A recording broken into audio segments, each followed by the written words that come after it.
Hi guys, I'm Billy S, welcome back to the channel, and 2022 sucked for gaming. For me, because I went into the year ready to try out all the new releases, and here we are in December, and I just couldn't get my act together.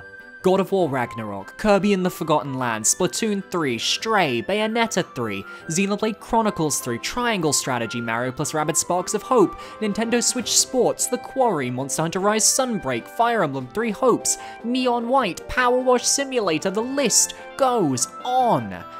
As such, this year I'll be foregoing a traditional list format and instead hitting up games in a bullet point fashion, both new and old, because I've always included older games in these lists and I'm not stopping now. Survival horror games are having a resurgence as of the past few years, what with the Resident Evil remakes, Silent Hill is back, Dead Space is coming in 2023, and yet I spent a good portion of January this year playing The Evil Within. Shinji Mikami's literal brainchild. That was a pun because brains are a big focus of the game. Okay. Shinji Mikami's brainchild that was supposed to bring survival horror back to the forefront was a surprisingly good time. I say that because The Evil Within didn't get the best reviews back in the day, but its weapon variety, ever-shifting locales, and surprisingly tense monster encounters provided me an ample sense of enjoyment that kept me hooked until the end.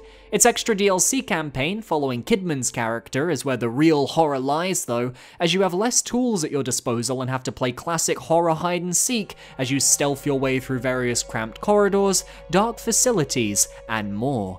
It was by no means a perfect video game, but it was worth my time, and I look forward to trying the sequel in 2023. But Signalis, on the other hand, is a true torchbearer for the survival horror genre, taking everything we love and blending it into a deeply intriguing sci-fi cyborg narrative. Themes of identity that shift to cosmic horror, blends of John Carpenter's The Thing with the frozen mining base setting. The story is one you may have to sit on for a while, and I did have to go to the Wikipedia page because my partner and we couldn't really tell what the narrative was, but when Signalis' gameplay is so damn good, my story issues can be put on hold. It takes the item boxes and limited inventory from Resident Evil, while taking a Silent Hill approach to its characters, themes, and puzzles, creating a faithful reimagining of these genre-defining classics and becoming something all of its own. Some of the enemy designs are genuinely harrowing and disconcerting, and I love it.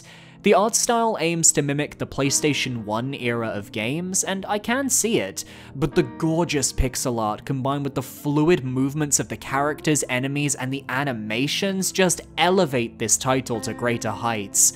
Came out this year, and it's on Game Pass. I played a few Pokemon games this year. Of course, I would be remiss if I didn't briefly mention Pokemon Violet. I've played maybe 3 hours of the game. I haven't really left the starting area, haven't gotten to Mesagoza, and promptly stopped playing after moving into my school dormitory. My feelings on the game so far though are very mixed. I feel intrigued and excited to play more. The characters are so far intriguing, I like the music.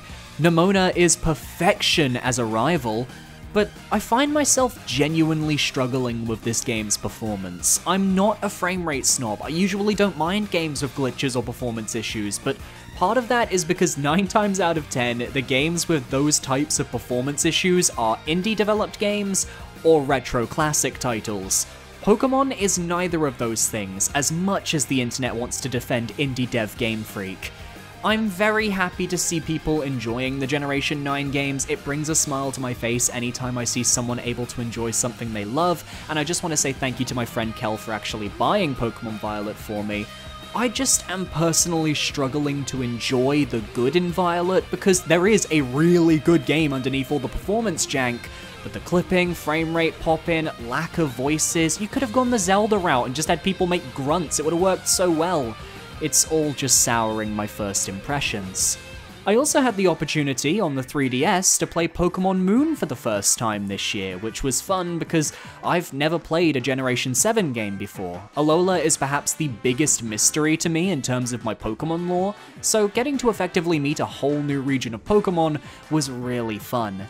Pokemon Moon did a lot right, from the way plot progression was tied to the various islands, and allowed for more Pokemon types to shine during the main game as the amount of trials and island kahunas exceeded the usual 8 gym leaders of past regions.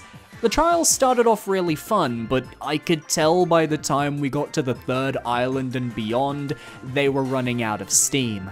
The locales were interesting to look at, and for a tropical island region, there were a surprisingly diverse set of biomes, but Generation 7 was also clearly the start of the end for Pokemon's linear game design. The routes were mostly just singular paths with barely any branches to explore. There was so much missed potential for interesting route design that carried over into Generation 8. The fact that the Volcano Park Zone, for example, is mostly just a couple of cliff paths with teleport caves connecting them was so disappointing to me. I wanted to explore a heated magma cavern or something. Didn't get that.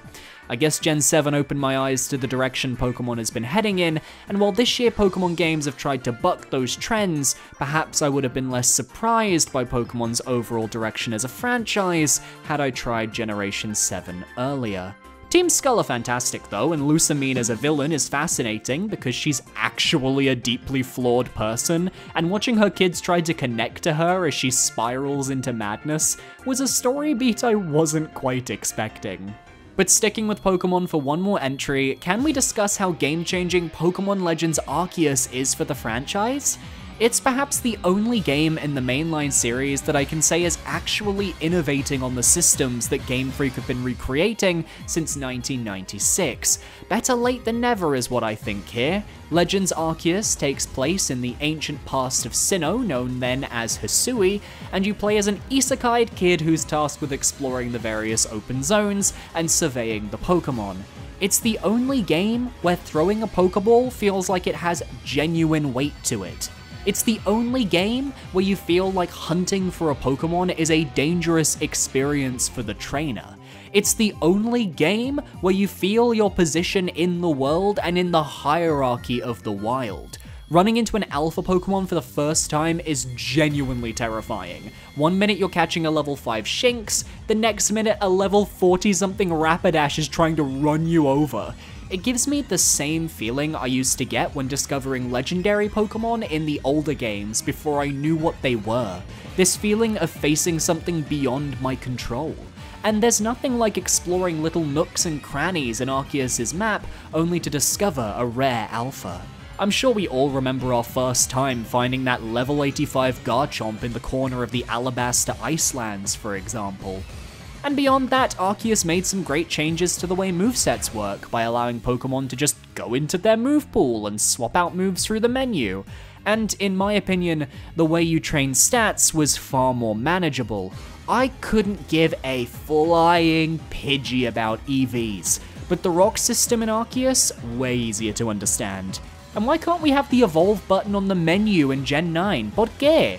It says a lot that Legends Arceus is probably one of my favorite games of 2022, and I hope that following everything that's happened this year, Pokemon Company can figure out a way to create games that feel like they're of the caliber Pokemon deserves. And that starts with Game Freak realizing they need to upscale their team and stop treating themselves like a startup indie dev. I played quite a few indie games this year via Game Pass, and while I don't want to talk about every single game I played, I do want to discuss a few of the more notable selections. Turnip Boy Commits Tax Evasion is a hilarious little 2D Zelda-inspired game that focuses on the comedic story of Turnip Boy, who has been forced into doing the deeds of Mayor Onion since he committed tax evasion. It's a fun little romp where you can go through a few dungeons and meet a colourful cast of characters, while also being a satirical take on the ridiculousness of capitalism, something I can definitely get behind. It's just a cute, quick and easy game that you can complete in one sitting, and as an adult, those are the best type of games. Yet it has this slightly dark tone to the world's backstory that you just don't expect until you reach a certain point in the game and you're like, oh, huh. There's also a roguelike extra mode after the main game involving a train, which adds a lot of replayability to the title. If you want a quick laugh, check it out. Unpacking is the story of a girl throughout the different phases of her life, and you play as her unpacking boxes as she grows up. From a childhood bedroom all the way to a massive family house, it's impressive how without meeting this character, we know all about her from her possessions. There's nothing quite like seeing the same stuffed toy appear in multiple levels, but as the game progresses, it gets steadily older, or the way your favorite mug ends up cracking a few levels down the line, or the way your clothing gets updated, but you get a burst of serotonin when you see a familiar shirt. It's a story I really enjoyed experiencing, and it's a game that appeals to people who like the feeling of organizing without the need to unpack things in real life. It can get a bit cluttered, a bit chaotic, but if you're someone who enjoys rearranging things in your real life, you'll fit right at home in the world of Unpacking. New Super Lucky's Tale was a fun little platformer I played this year. It really makes me wish that 3D platformer collectathons were a bit more popular nowadays, because they're some of my favorite games. Look at Spyro, the Mario games, Battle for Bikini Bottom. They're just mindless fun where you don't have to think too hard, and New Super Lucky's Tale fit that bill for me. It's a fairly short experience, but the different worlds and the different characters fit right at home in this cartoon storybook land. Young me would have loved this game, but as it stands, it was a nice distraction and had a lot of interesting ideas. I'd love to see a sequel that really fleshes out more of Lucky's abilities and take a few more risks in the world design, really go all out with some different biomes. Something more like A Hat in Time maybe, which I still need to play. Oof. Lonely Mountains Downhill is not the type of game I would normally play. It's a biking simulator where you race a bike down various mountain tracks with the goal of getting to the bottom and then completing various side objectives to unlock more bikes and more tracks. The art style is pretty simple, very solid with its colors, but also very refined to look at. Its camera angle gives me a short hike vibes, and the way you can just restart a run instantly is very Celeste.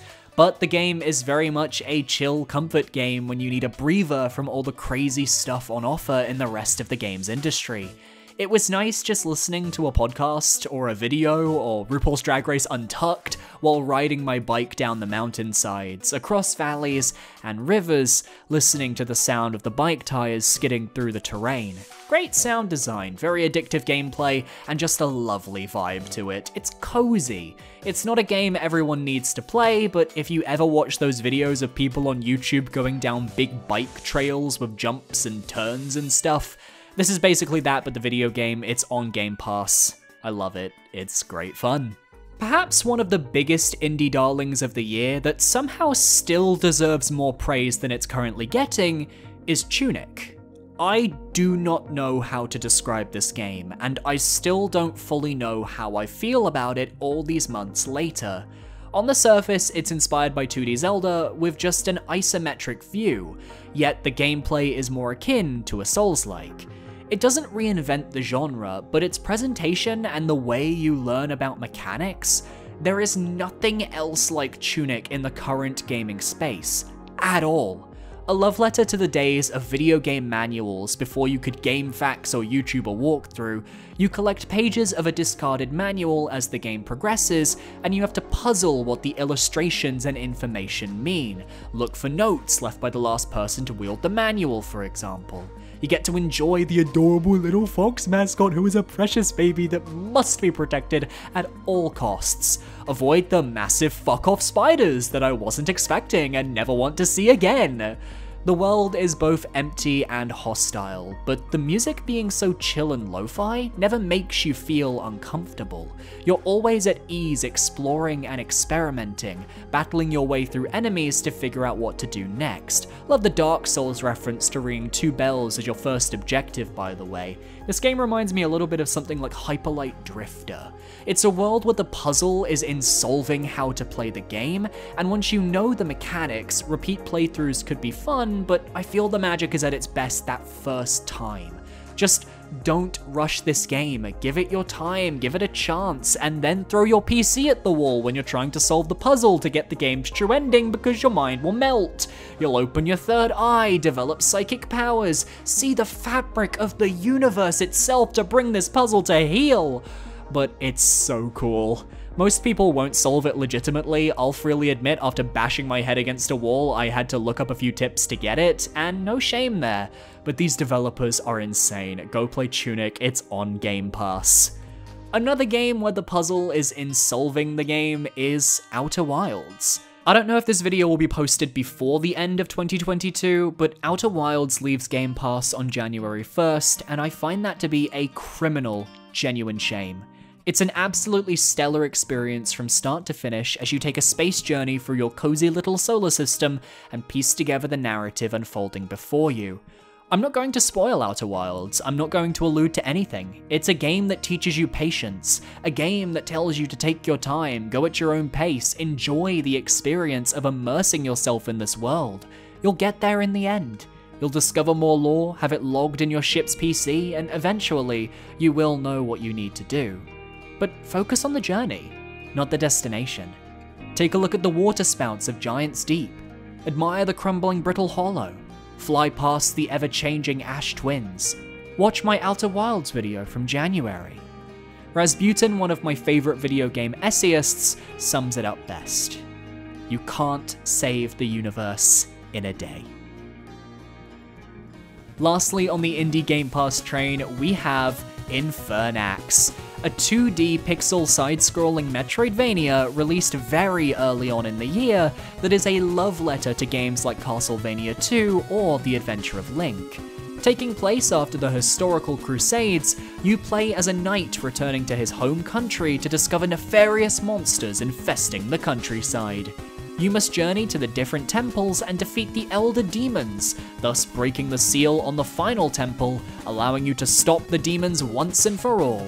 But this game has a surprising amount of depth, as depending on certain choices you are forced to make throughout the game, your moral alignment can shift. Will you be a righteous hero? Or will you shed the light and become a true villain? Depending on your path, you will face entirely different demons and bosses as you approach the endgame, leading to different experiences and endings. It's a fantastic game that knows exactly what it's trying to be, and I've never seen this many ways for a character to be brutally murdered via pixelated gore. It also has a secret ending if you complete 90% of the Demonology booklet, which is this game's bestiary, and this ending is the biggest love letter to a very specific genre of game that I will not spoil here. It's worth seeing blind. I hope more people try Infernax. The gore will turn some people away, I get that, but for those of you who want a tough 2D platforming Metroidvania, it's got you covered. Before we get to my favourite games of the year, here are a few titles that don't really fit a niche, and thus we're slotting them in this part of the video. Scorn was a weird game. I'm not entirely sure what I expected, but what I got was like walking through a grotesque, malformed art exhibit. I have zero clue what happened in game. I have zero clue what I experienced. But I know that technically Scorn was a good game and a slam dunk for a lot of audiences. I just wasn't that audience, and it went way over my head. But I wanted to mention the game because it did resonate with so many people, and it's on Game Pass, so you can just try it for free. The Forgotten City was a fun story romp. From being a Skyrim mod to having its own game created, it was a lot of fun exploring this ancient Roman city, knowing full well that any mistake could be costly. In a city where committing a crime or a sin dooms the entire populace, you must work your way through each loop until you can save these people from their tragic fates. It goes to places I didn't expect and actually wraps up the mystery of the game in a fairly satisfying way, with multiple potential conclusions you can reach.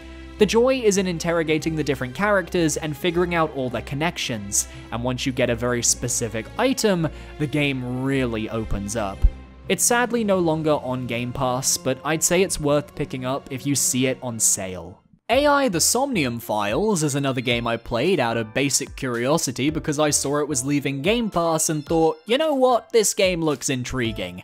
And in some ways, the game is exactly what I expected, and in other ways, it was nothing like what I expected. You play as main character Date, who alongside his AI eyeball Iba, delves into the minds of subjects in a place called Somnium. Here they investigate and solve various cases, with a majority of the Somniums having various solutions to the puzzles they present, which splits the game into multiple various routes. Each action in Somnium takes a specific amount of time, and throughout each sync you only have 6 minutes of time limit to investigate. But by doing certain actions, you obtain time manipulation object called timies, which you can then apply to future actions to change how much time they take. Look, it sounds complicated, but in practice it makes perfect sense. The rest of the game is your standard Spike Chunsoft visual novel bullshit. It's Japanese, it's exciting, it's fun. You meet a core cast of characters that really endear themselves to you by the game's end, and it's all wrapped up in a neat murder mystery. Well worth playing, and I really can't wait to try the sequel one day. I've also got 3 games I won't be going into here that I played this December: Unravel, Hellblade: Senua's Sacrifice, and Mario + Rabbids Kingdom Battle and its DLC, Donkey Kong Adventure. I'd discuss them now, but I've already scripted, recorded, and edited review videos for them, which will be going out throughout January 2023, so stay tuned. Alright, it's time to talk about my favourite games of 2022, the best of the best. And I have 4 main games I'd like to discuss, 3 of which didn't actually come out in 2022. Oof. First up, we have Yakuza Kiwami, the remake of the first Yakuza game. The entire series for Yakuza is currently on Game Pass, meaning if anybody wants to try catching up with this psychotic series, you have a very easy option to do so. And I knew Yakuza would be a series that if I started playing, I wouldn't want to stop. Lo and behold, Kiryu Kazuma's story is gripping, enthralling, and tragic. The Dragon of Dojima he definitely is. All wrapped in a beautiful present of karaoke Dame Dane being delivered by good old Goromi Majima. Only people who have played the game are gonna get any of that. The gameplay isn't anything to write home about. It took me a while to click with the fighting mechanics, and as the game states, real Yakuza play these games with a controller. Do not bother with the keyboard controls, they're not good. But the streets of Kamurocho and the amount of content they fill into such a short area is astounding. Enough so that I was able to complete every side quest and Majima Everywhere encounter, including the game's optional super boss. Whether you're driving pocket racers, teaching kids about the power of friendship through Mezuking card battles, or being stalked by one of Majima's many costumes, you're in for a good time and a surprisingly deep narrative that makes you empathize and sympathize with all of its main cast. Nishiki! Next up, it's Bugsnax. Whoa, it's Bugsnax. My Eat or Yeet video did so well thanks to this game, and it is very rare for a game to capture my heart in a way that Bugsnax did when it came to Game Pass and I got the chance to play it. Something about capturing little googly-eyed sentient food just sets off the serotonin in the brain in a way I can't even describe. It's not a long game, nor is it a difficult game, but the simple pleasures of filling up your Snackopedia and figuring out how to capture specific snacks in certain areas just really appealed to me. What I wasn't expecting, however, was the level of depth to the cast of characters that make up Snackburg. Your appearance on Snacktooth Island is a bit late, as the cast is split off from the main settlement, and it's your job to bring them back together while investigating the disappearance of the leader of the expedition. But each of these characters has realistic problems that you don't expect given the game's cutesy cartoon aesthetic.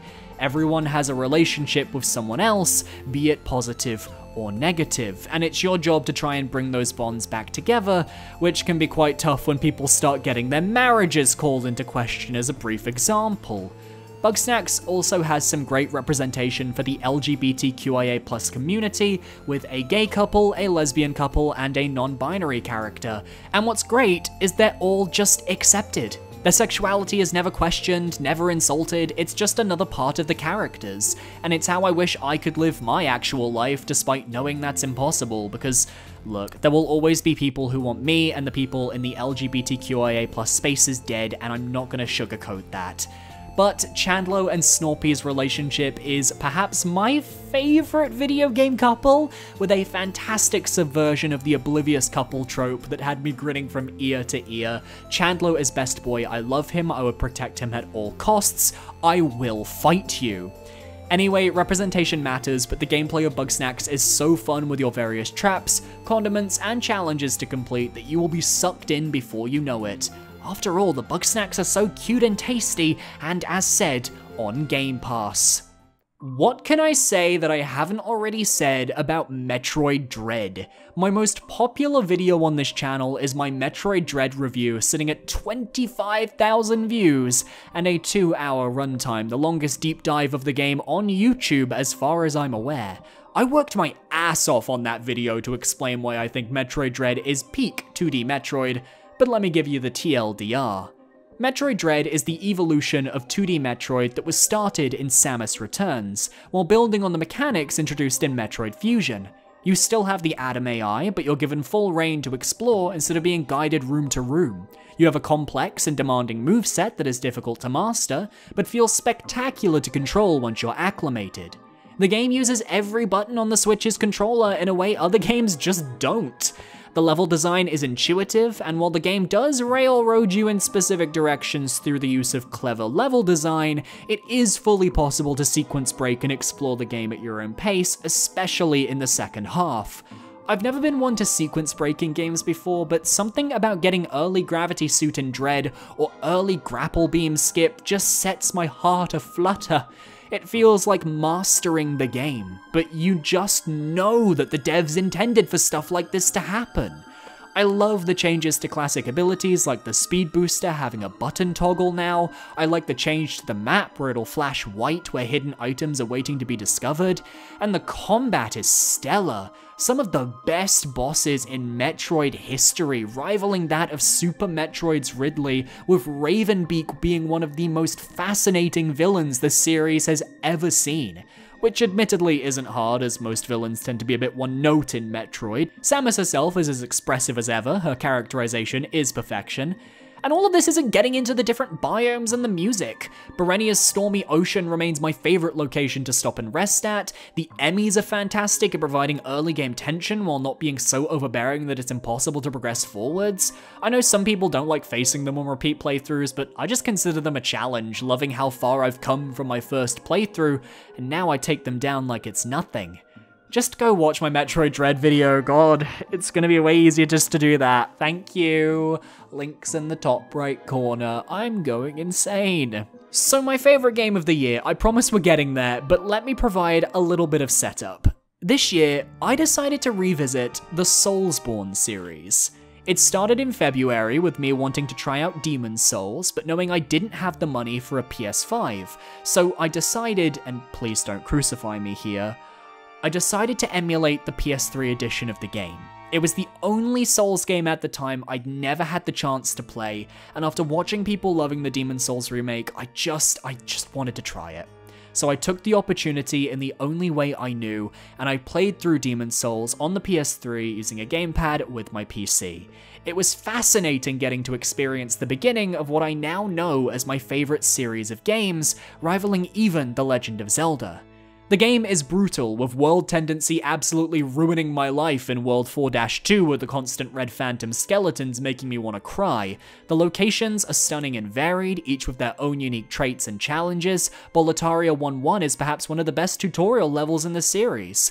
The game wasn't hard outside of the world tendency. I didn't struggle with the majority of the zones thanks to my copious amounts of Soulsborne experience, but I can tell I enjoyed my time exploring. Defeating Old King Allant in one go was very satisfying, let me tell you. At the same time though, getting parried by Garl Vinland was satisfying for my broken hubris. It's an odd game. I want to play it again properly on PS5 one day. Bluepoint do not miss with their remakes, but From Software created the base, and that base ultimately spawned my favorite game of 2022, which we are going to get to. Moving on from Demon's Souls, I played through Dark Souls 1, 2, 3, Bloodborne, and Sekiro Shadows Die Twice, with the intent of getting 100% completion in each game. And they each presented their own challenges. Dark Souls 1 forces you to do 3 cycles of the game to collect every boss weapon, and you're forced to weapon farm specific enemies such as the Duke Archive's Channelers, which was not fun in the slightest. Their weapon drops are so small. While all 3 games force you to farm Covenant items for miracles and spells, Dark Souls 2 had the worst of it with Brightstone Cove Seldora Sunlight Metal farming. When I replayed these games, all the online servers were down, so my only options were offline farming, and defeating the Falconer's camp over and over became a very, very bad experience. The rest of the achievements were fairly straightforward though, so no complaints. Dark Souls 3 had me farming skeletons in the catacombs of Karthus for vertebra shackles, and Silver Knights for sunlight medals, but because of the amount of souls you get from Silver Knights, I found myself overleveled fairly quickly, and took out those achievements with ease. I also took the chance to beat Dark Eater Midir for the first time, and he's not actually as hard as he seems. His head is his weak spot and he leaves it vulnerable after almost every attack. Focus it down and you'll win. Bloodborne was perhaps the simplest game to 100%, with the only real difficult achievement being the Queen Yharnam achievement for beating her in the deepest depths of the Chalice dungeons. I tended to avoid the Chalice dungeons in past playthroughs, but found myself enjoying the chill nature of exploring these randomly generated locations for ritual items needed to reach her, and a fight was pretty unique and fun, so a good time. I also beat the DLC for Bloodborne for the first time, and genuinely, I am not lying, I beat Orphan of Kos first try, and promptly freaked out for hours. Ask my boyfriend, he will validate it. Sekiro Shadows Die Twice, the last game on this list, was a tough game to 100% as there are multiple endings that require different playthroughs, which means mastering the mechanics of all the mandatory boss fights to breeze through them, which is fine until you have to fight Ishin the Sword Saint again, and again, and again. Sekiro's final boss is easily the hardest Soulsborne boss I have ever faced, and it's not even close. But the real challenge comes from unlocking every skill in the various skill trees, not because it's difficult, but because there just isn't a perfect farming method to get the EXP needed, not helped by the fact if you die at any point, you lose half the XP accumulated for your next skill point. It can be pretty brutal in the endgame when you're needing thousands of experience just to get a single skill point. So why did I bother 100% completing all of these games? I mean, I love them, but it's because I 100% completed my Game of the Year for 2022, and I caught the bug to do the rest. What else was it going to be? Elden Ring is From Software's open-world magnum opus. The lands between are a blend of fantastical realms you can explore at your leisure. Take on the simple challenges in Limgrave and conquer Stormvale Castle, or take a back route along the castle's side and head straight to Liurnia of the Lakes. Want to go to Altus Plateau but you don't have the Dectus Medallion? Take the side path up the Ruined Precipice dungeon, or take the Virgin Abductor from the Academy of Rea Lucaria and get warped to the Volcano Manor where you simply go through a dungeon and come out in Altus. Or maybe you want to go to Caelid and get absolutely murdered by everything, including a newly minted fear of trypophobia after viewing that landscape. Your only goal is to become the Elden Lord, and you can do this in any order you want. Of course, you have a variety of caves, catacombs, heroes' graves, and overworld bosses to fight and test your mettle against, each granting you a new ability that may not have a use now, but if you ever feel like respecking your build with Renala, it's pretty simple. The sheer variety on offer in terms of build design is just staggering. There are tons of spells to experiment with for magic users ranging across tons of different schools. There are a variety of weapons suited for strength users and dexterity users, each with their own special weapon arts that are so much more useful than they were in Dark Souls 3. Ashes of War allow you to customize weapons to suit your needs. But for me, what I loved the most about Elden Ring was none of that faffing about. It was the feeling of seeing something in the distance and knowing I can actually go to it. Breath of the Wild was the last game to really make me feel that, and it's a fix I want more of. Elden Ring just keeps getting bigger and bigger. The map just constantly inflates until you've got this massive open world to explore and traverse, and you're free to go wherever, whenever. No intrusive UI to tell you your main quest, no side quests that pop up to bother you at every inconvenience, just you and the world. Kinda like Tunic, honestly. And if you do miss old school dungeons like in the past games, take on a legacy challenge. Stormvale, Raya Lucaria, Lanedell, Volcano Manor, Crumbling Farum Azula, the Eternal Cities, the Halig Tree, Carrier Manor, the list goes on. There's something for everyone in Elden Ring. Lanedell is the best dungeon From Software has ever created. However, my favorite experience with Elden Ring wasn't actually me playing through it. It was watching my partner Ion play through the game throughout July. We're a long-distance relationship, but we decided to have 2 weeks at my place, and then 2 weeks cross-country at his place, and while here, he played Elden Ring on my PS4, and then we just took my PS4 to his place so he could continue playing. There was something magical about watching him get cocky against Adan, Thief of Fire, only for the boss to one-shot him out of nowhere, or getting to see him battle for days against Melania, Blade of Mikola. This clip I have of him beating the boss is one of my proudest moments of the year, and I will never forget it.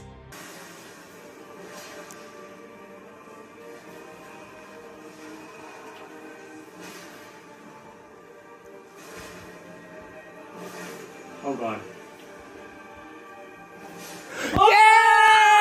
Yay!